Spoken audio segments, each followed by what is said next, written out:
back in the house for the first time in 2016. It's Mr. Bass with a brand new video. And you know, nothing has changed but my limp, y'all. So I'm going to have to sing the song.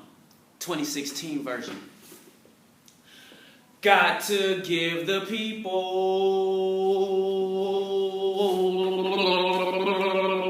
get the people what they want.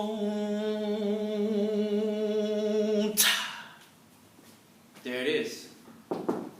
Solving literal equations recap. It's what we worked on in class today. Now we're recapping it real quick. This should be a relatively short video.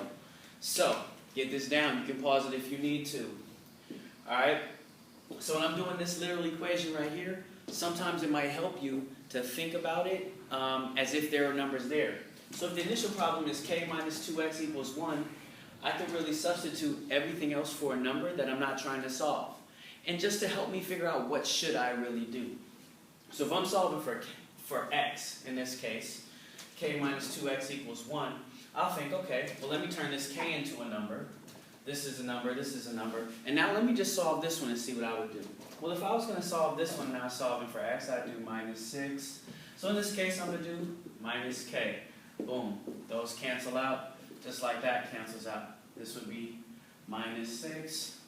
So this would be minus k. So now I have negative 2x equals 1 minus k.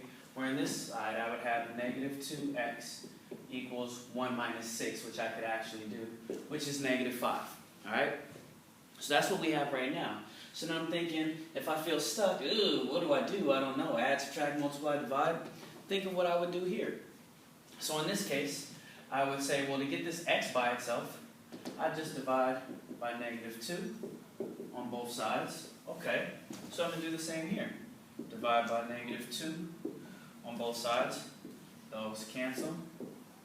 End up with x equals 1 minus k over negative 2. Just like x would equal negative 5 over negative 2. Look at that. I solved a literal equation. Now, the next step is for you all to solve your own literal equations. So, we're just going to do 3 for practice. Alright, so the next one says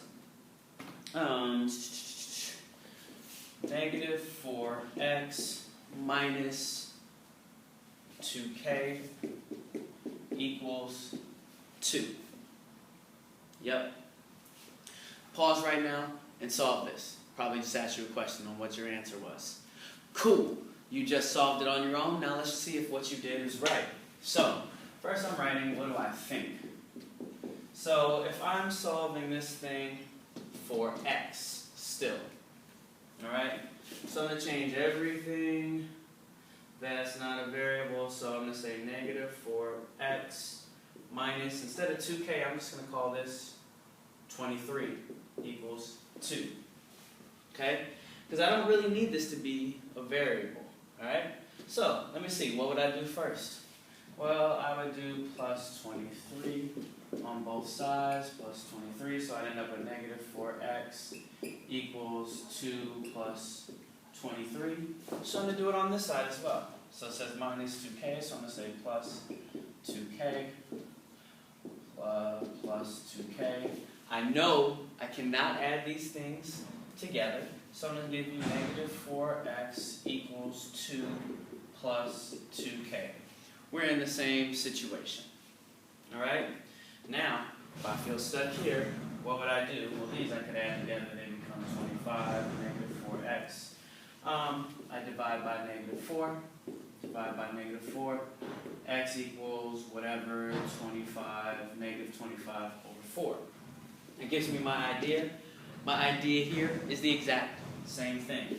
Divide by negative 4. Divide by negative 4.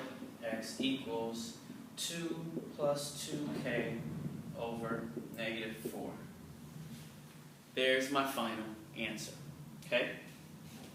So that one looks pretty good. Let's do another example. And on this one, I'll even be a little more clear. I'd love you to write down the original problem, and then I'd like you to substitute the things in so we could do that. So let's do one of these with a fraction. Let's do G equals B plus 2A over 5. And we are going to solve this one. Solve for A. Okay? Write down how you would think about this next. Cool. You should have just did it. I probably paused the video and asked some kind of questions. If I was thinking about this, I'm solving for A, I'd change G to something, so I'd say 9. Doesn't matter what number you put there. Hopefully you put something there.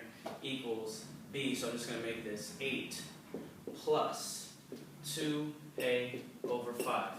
Notice I just made everything that's not a variable into a number. Alright, so I'd be like, what would I need to do first to do this? Well, if I'm trying to get A by itself, actually, pause right here. You start doing this. Figure out what your first step was.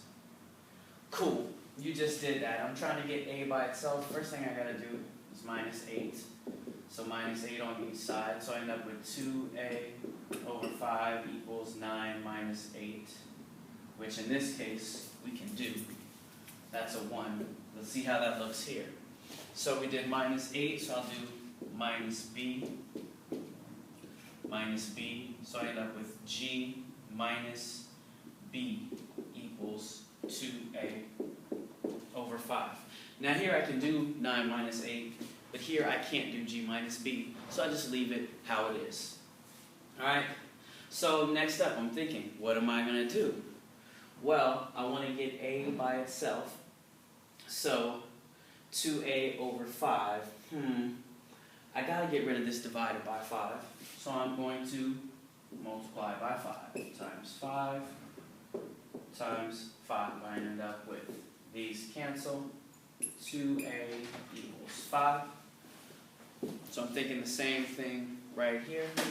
So I multiply times 5 times 5. I end up with, these cancel, I end up with 2A equals 5 times G minus B. Super close to being done right now. So I'm thinking this off. Alright, let me look at a regular looking problem. Okay. Well, I just see 2 times A. You all are familiar with these. Divide by 2. Divide by 2.